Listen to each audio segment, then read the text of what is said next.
Hello doctors, welcome back to the channel Meraki doctor.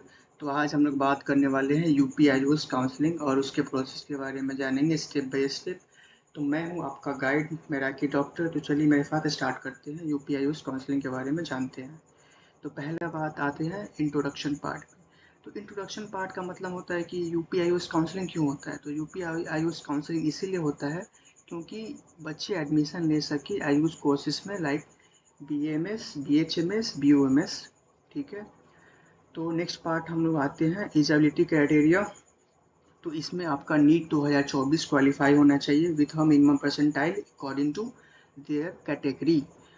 दूसरी बात की आपका 12th पास होना चाहिए with physics, chemistry, bio and English. तीसरी बात की अगर आपको BOMS में एडमिशन चाहिए तो आपको Urdu, Arabic and Persian language आनी चाहिए या उसके पास डॉक्यूमेंट होना चाहिए आपके पास। तीसरी बात हम लोग आते हैं रजिस्ट्रेशन प्रोसेस के बारे में जानते हैं। तो रजिस्ट्रेशन प्रोसेस में क्या होता है कि यूपी आयुष काउंसलिंग का जो वेबसाइट है वहाँ पे आपको रजिस्टर करना होता है। आपको जैसे कि UPIUScounseling.UPSTC.gov.in, ये यूपी आयुष काउंसलिंग का ऑफिशियल वेबसाइट है। तो आपको इसी वेबसाइट पे, ऑथेंटिक वेबसाइट है, तो इसी वेबसाइट पे आपको सारी की सारी नोटिफिकेशन मिलेंगी। तो आप देखते रहिएगा, अपना नया नया नोटिफिकेशन आता है। तो इसमें अपना नेम, ईमेल, फ़ोन नंबर से आपको रजिस्टर करना है और आपको एक लॉगिन आईडी एंड पासवर्ड बनाना है। तीसरी बात कि आपको विथ रजिस्टर आपको ईमेल एंड फ़ोन नंबर आपको देना पड़ेगा। तो ध्यान से रखिएगा कि आप ईमेल एंड फ़ोन नंबर वही देंगे जो जिसके पास OTP आपका आता है। तो ये करना, आपका वेरीफाई करना बहुत इम्पॉर्टेंट है। तीसरी बात हमारा आता है कि लॉगिन एंड एप्लीकेशन फॉर्म कैसे फिल करें। सिंपल है, लॉगिन आईडी है आपके पास, पासवर्ड है, तो लॉगिन कर लीजिए यूपी आयुष काउंसलिंग के वेबसाइट पर जाके। फिर उसके बाद अपना application number with fees, personal जो जितना भी है, academics, contact details, father's name, mother's name, 10th और 12th का जितना भी है आपको फिल करना है। तीसरी बात की आपको अपलोड करना है required documents, photo, signature, educational certificate, ठीक है, कास्ट सर्टिफिकेट, माई जो भी कुछ है, रेसिडेंशियल, और आपको फॉर्म सबमिट कर देना है। तीसरी बात हम लोग आते हैं आपका फ़ी पेमेंट पे। तो फ़ी पेमेंट क्या है कि आपको ऑनलाइन करना होता है, ठीक है, credit card, net banking, debit card, जो भी हो, या UPI ID। तो पहला आता है रजिस्ट्रेशन फ़ी, जो कि 2000 for general, OBC and EWS बच्चों के लिए, और तीसरा 1500 ST SC एंड स्टूडेंट के लिए आपको पे करना होगा। तीसरा आता है सबसे मोस्ट इम्पॉर्टेंट, सिक्योरिटी डिपॉजिट आपको करना होगा। आपको 20,000 रुपये फॉर गवर्नमेंट कॉलेज के लिए आपको मतलब वहाँ पे करना होगा, and for 50,000 for private college. तो 50,000 में आपका गवर्नमेंट एंड प्राइवेट दोनों हो जाएगा, और लेकिन आपको 20,000 में केवल गवर्नमेंट कॉलेज में ही आपको पार्टिसिपेट करने का मौका मिलेगा। तो फ़ी पेमेंट करने के बाद UPI से आप कर सकते हैं, मैंने भी किया था लास्ट ईयर। तो अब वहाँ से आप अपना फ़ी रिसिप्ट ज़रूर ले लें, डाउनलोड कर लें। तो तीसरा आता है हमारा मोस्ट इम्पॉर्टेंट, मेरिट लिस्ट। तो मेरिट लिस्ट का मतलब होता है कि कितना उसका कितने बच्चों ने पार्टिसिपेट किया है UPI उस काउंसलिंग में, रजिस्ट्रेशन मतलब किया है। तो यहाँ पे ऑल इंडिया वाइज रैंक निकलती है कि आप कितना, आपका मेरिट लिस्ट पे रैंक है, ठीक है। तीसरी बात हमारा आता है चॉइस फिलिंग के ऊपर। तो चॉइस फिलिंग की जिस दिन डेट निकलेगी आप ध्यान से रखिएगा, उस दिन आपका चॉइस फिलिंग का विंडो ओपन होता है। उस दिन आप अपना prefer college top to bottom आप फिल कर लीजिए अकॉर्डिंग टू कोर्सेज से। आप तीनों कोर्स में एक साथ अप्लाई कर सकते हैं, आयुर्वेदिक, होम्योपैथिक एंड यूनानी, जो भी आपको प्रीफर लगे आप चूज कर सकते हैं। और आपको ऑर्डर वाइज रखना है। तो जैसे कि टॉप टू बॉटम, जैसे किसी बच्चे को आयुर्वेदिक चाहिए तो आयुर्वेदिक का कॉलेज टॉप पे रखेगा गवर्नमेंट, फिर उसको होम्योपैथी, फिर यूनानी, ठीक है। और फिर आपको एक लास्ट डेट होता है चॉइस फिलिंग का, तो आप सेव करके लॉक, चॉइस लॉक कर सकते हैं अपना, ठीक है। और नेक्स्ट आते हैं हमारा सीट अलॉटमेंट का रिजल्ट। तो ये भी आ जाता है, ठीक है। और उसके बाद अपना उस पर रिजल्ट देखना होता है कि कौन सा कॉलेज मिला।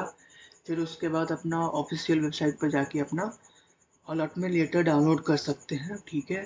फिर उसके बाद होता है मोस्ट इम्पॉर्टेंट पार्ट हमारा, नोडल सेंटर पे जाके आप मतलब अपना फिजिकल डॉक्यूमेंट वेरिफिकेशन आप करवा सकते हैं।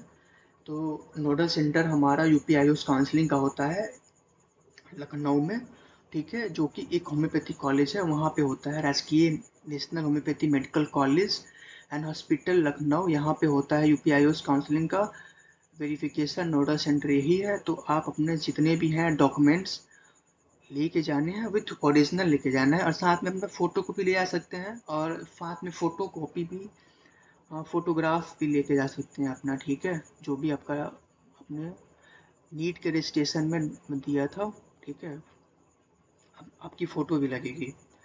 तो दो दो सेट ले लीजिएगा, और साथ में जितने भी हैं ओरिजिनल डॉक्यूमेंट्स इसका 2 सेट ले लीजिएगा, ठीक है। नेक्स्ट आता है रिपोर्टिंग टू अलॉटेड कॉलेज। तो जो भी आपको कॉलेज अलॉट हुआ है, या चाहे वो गवर्नमेंट कॉलेज हो या प्राइवेट कॉलेज हो, आपको जाके वहाँ पे फिजिकली आपको रिपोर्ट करना है, और वहाँ पे जितने भी डॉक्यूमेंट्स लगेंगे, जो भी प्रोसेस होगा उसमें आपको एडमिशन ले लेना है, ठीक है। तो यहाँ भी मोस्ट इम्पॉर्टेंट पार्ट है, अब तो यूपीआई सारा यूपीआई से पेमेंट होता है, तो आपको ऑनलाइन पेमेंट करना होता है, तो दिक्कत की बात नहीं है। तो जितना भी, अगर आप उत्तर प्रदेश गवर्नमेंट कॉलेज का फ़ी है, मैं एक वीडियो उस पे बना दूंगा कितना फ़ीस है कॉलेज वाइज, तो उतना आपको पेमेंट करना होगा। दूसरी बात कि वहाँ से एडमिशन लेने के बाद फ़ीस स्लिप लेना मत भूलिएगा, और साथ में साथ आप अगर रिपोर्टिंग करने जा रहे हैं, एडमिशन लेने जा रहे हैं, तो आपको 3 सेट कॉपी फ़ोटो कॉपी होना चाहिए four of your original documents like NEET का score card, admit card, caste certificate, residential certificate, transfer certificate, 10-12 का marksheet, Aadhaar card, PAN card. तो ये सारी की सारी आपको डॉक्यूमेंट लगेगी। तो इसका 3-3 सेट का फ़ोटोकॉपी ले लीजिएगा, और साथ में 8 आपका फ़ोटो होना चाहिए, आपकी डीपी की 8 फ़ोटो होना चाहिए, जो कि आपने नीट रजिस्ट्रेशन के टाइम पे आपने दिया था, ठीक है। तो नेक्स्ट आता है आपका, अगर आपको कॉलेज पसंद नहीं आता है अलॉटेड कॉलेज, तो आप उसको अपग्रेड करवा सकते हैं एंड सेकेंड राउंड में पार्टिसिपेट कर सकते हैं। सेकेंड राउंड में आप पार्टिसिपेट तभी कर पाइएगा जबकि आप फर्स्ट राउंड में आपने कोई कॉलेज मिल गया हो, उससे आप खुश नहीं हैं तो, ठीक है। अगर आपको कॉलेज मिल जाता है तो सेम प्रोसेस है, आपको नए कॉलेज में जाना है, फिर वहाँ पे अपना एडमिशन प्रोसेस कंटिन्यू करना है डॉक्यूमेंट के साथ, ठीक है। एडमिशन होने के बाद आपका ओरिजिनल डॉक्यूमेंट्स वहीं पे जमा हो जाते हैं कॉलेज में, जैसे कि 10th और 12th का marksheet, residential certificate and caste certificate, ये सारे के सारे ओरिजिनल वहीं पे जमा हो जाते हैं, और साथ में ट्रांसफ़र सर्टिफिकेट जिसको कि माइग्रेशन सर्टिफिकेट भी बोलते हैं, वो जमा हो जाता है। तो सबसे इम्पॉर्टेंट बात यहाँ पे क्या है कि आपको इम्पॉर्टेंट डेट्स एंड डेडलाइन देखनी पड़ेगी, कब आपका यूपी आयुष काउंसलिंग का रजिस्ट्रेशन स्टार्ट हुआ, कब कब ख़त्म हुआ, कब चॉइस फिलिंग की डेट है, कब उसका अलॉटमेंट लेटर का डेट है, और रिपोर्टिंग टाइमिंग कब है कॉलेज के। तो ये आपको यूपी आयुष काउंसलिंग का जो वेबसाइट है वहाँ पे आपको देखना पड़ेगा। तो नेक्स्ट हमारा आ जाते हैं FNQ में। तो यहाँ पे मोस्ट सवाल ये होता है कि भैया बताइए कि जो रजिस्ट्रेशन फ़ी है वो रिफ़ंड होगा कि नहीं होगा। तो रजिस्ट्रेशन फ़ी आपका नहीं रिफ़ंड होता है, ये नॉन रिफ़ंडेबल है, ठीक है, और आपको ये पे करना ही होगा अगर आपको कॉलेज चाहिए, अगर यूपी आयुष काउंसलिंग में पार्टिसिपेट कर रहे हैं तो, ठीक है। दूसरी बात कि जो सिक्योरिटी डिपॉजिट होता है 20,000 और 50,000 for private and 20,000 for government college, ये आपका टोटली रिफंडेबल है। ये जैसे कि हम सभी को फरवरी के मिड में मिल गया था, और हम लोग का जो एडमिशन हुआ था वो हुआ था सितंबर में, ठीक है। मेरा एडमिशन हुआ था 21 या 22 सितंबर को एडमिशन मैंने लिया था। तो आपको ये पूरा रिफ़ंड हो जाता है, लेकिन टाइम लगता है, 5-6 महीने का आपको टाइम लगता है, ठीक है।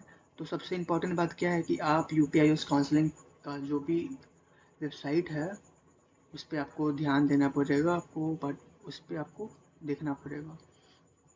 तो हम लोग अब वीडियो के लास्ट में आ गए हैं, तो please subscribe my channel. Thank you for watching. मेरा की डॉक्टर को प्लीज़ सब्सक्राइब करिए, मेरा चैनल अभी नया है, प्लीज़ आप इसे ग्रो करने में हेल्प करें। Thank you very much.